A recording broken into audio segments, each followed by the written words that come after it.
Hello, kam jirtu nagaa keessanii. Kuni Oromtiti Kitchenidha. Gara Oromtiti Kitchenii baga nagaadhaan dhuftanii. Har'a hojjechuuf kan hin qabadhee dhufe Episod jedhama. Wanti nu barbaachisu daakuudha, raacitiidha, dhadhaadha, hanqaaquudha fi aannani amma wanti nu barbaachisu. Warroota kananii walitti makaa jechuudha. Ituu walitti makuu garuu warri channelii kanaaf haaraa taatanii subscribe gochuun irraanfatina. Yoo jaallattan immoo like naa kennaa. Gaaffii yoo qabaattan gajjallatti naa barreessaa. Yoo hiriyootaa fi firoota keessanii akka isaan hojjetatan afeeruu ni barbaaddan immoo share godhaa. Wantoota kana walitti dabalaa jechuudha.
Fridge keessan gashaa ammas sa'aatii tokko booddee ammas akkasumaan godha.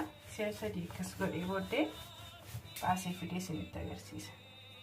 Isa keessatti naquun hojjedha. Kireemii vanilii kireemii jechuudha. Kan nu barbaachisu hanqaaquu isa keessa isaati. Cornstarchii, vanilii, sukkaaraa fi aannanii. Jalqaba aannan kana nuu isaa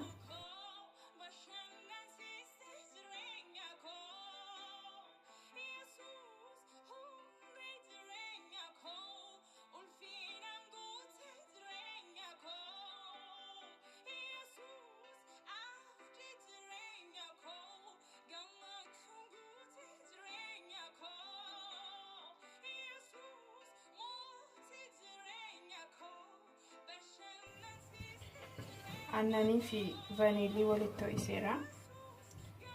Qalbiittini aannan koo fi isa kana waliin makachuudha.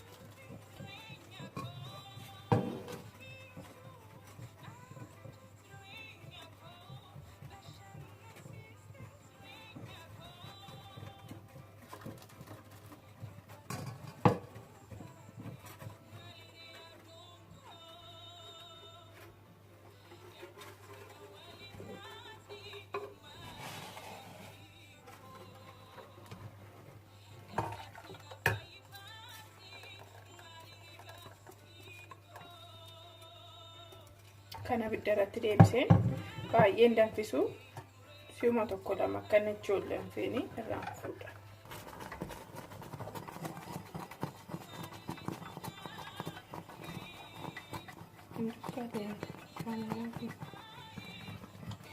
Akkas ta'eera. Isa booddeen hanqaan qabbaneessa jechuudha. Kun isa dhumaati. Isa dhumaatiif ni diddireessaa. Isa booddee sheepii isa dhumaatti goonaa jechuudha.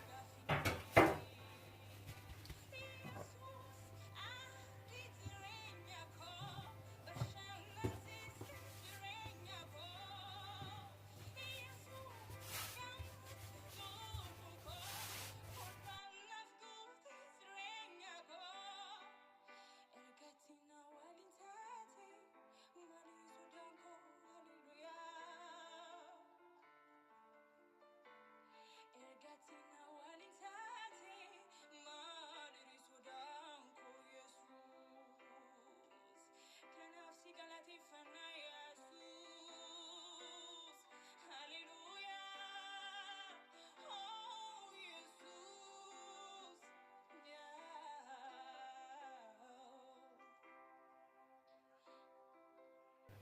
akkasittiin inni hunda isaa qopheessa jechuudha.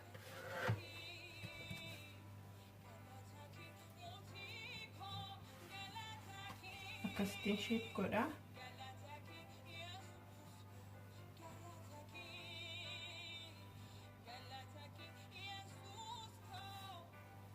Dinnoosee harkaan gadi keessa dhiiba. Akkas taatee jechuudha.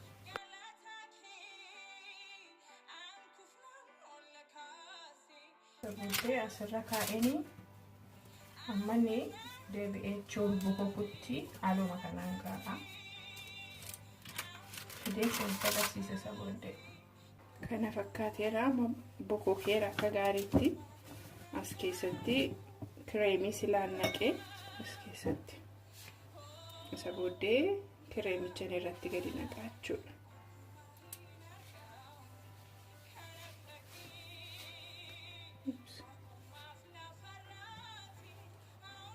Achii gadi waraaneen xinnoo isa keessatti naqa.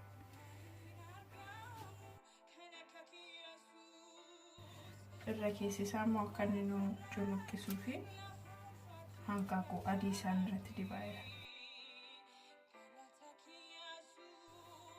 Kana fakkaataa ovenii gobaneera ho'aadha.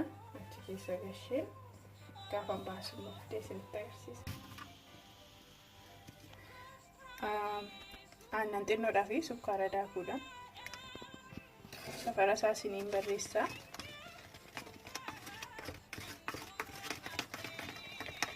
Aannan xinnootu baay'ee dissolve godhan hin bassaa.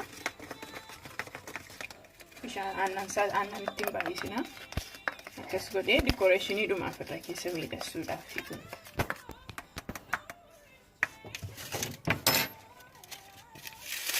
Waraqatatini.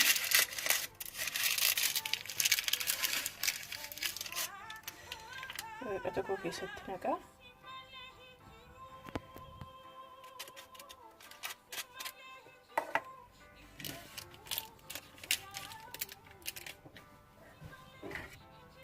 Already ani qopheesseera. Kana garuu sinutti agarsiisuudhaaf maaliif yeroon kana hojjedhe waraabuu fi naan mijanne ture. Kana lammanin hambisee isaan lammanitti naqeen isinitti agarsiisa.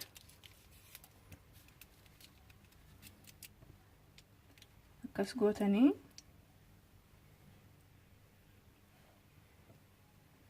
hin qabbaneessitu sabooddee.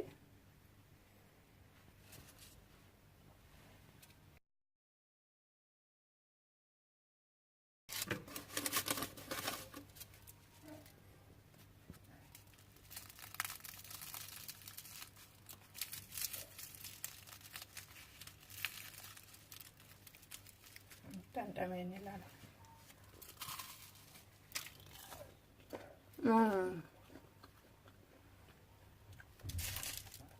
Jechaan qabu, maal ittiin ibsuun qabu, raajiidhuma. Baay'ee mi'aa hojjedhaa. Isinis itti bohaaraa. Dhaamsa kooti waan hordoftaniif galatoomaa nagaatti.